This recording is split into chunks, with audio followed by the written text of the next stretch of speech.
As the Roman Empire flourished here in Smyrna, it became a pretty rough place for Jews and Christians. Both Jews and Christians were monotheistic faiths, and the Romans instituted emperor worship.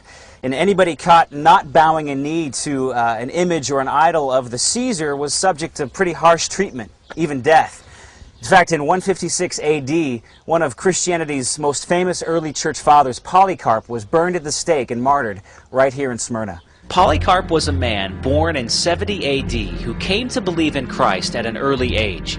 He had the opportunity later to study directly under the Apostle John and others who had had direct association with Jesus Christ during his earthly ministry. Pretty cool that he was only 1 degree separated from Jesus himself. Polycarp was eventually appointed by John as the bishop of the church in Smyrna, where he faithfully ministered for many years. It was under the rule of Roman Emperor Marcus Aurelius that the persecution of Christians became more intense. In the year 156 AD, Polycarp was arrested by Roman soldiers and was taken before the local proconsul here in Smyrna and urged to utter the phrase, "Caesar is Lord," and offer a small pinch of incense to the statue of the emperor. It was a simple formality that would have spared Polycarp from torture and death. His refusal to do so infuriated the bloodthirsty mob.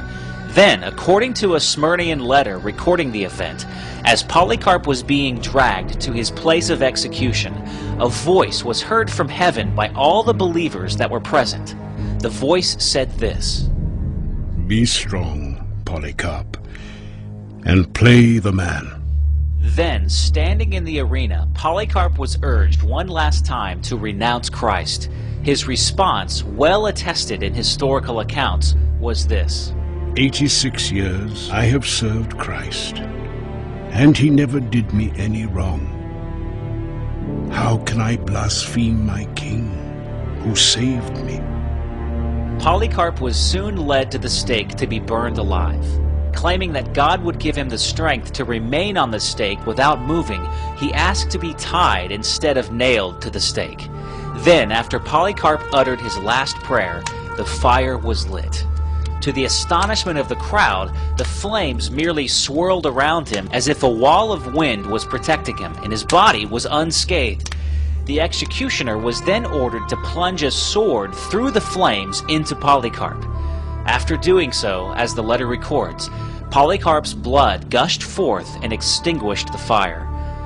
One of early Christianity's most important church fathers was dead. His life and death was a living testimony of faith that would endure for 2,000 years. But the death of Polycarp backfired, for his conviction and witness went on to inspire and embolden thousands of saints after him. He is a tangible illustration of the fact that during the times of the greatest persecution, the Christian church grows the most.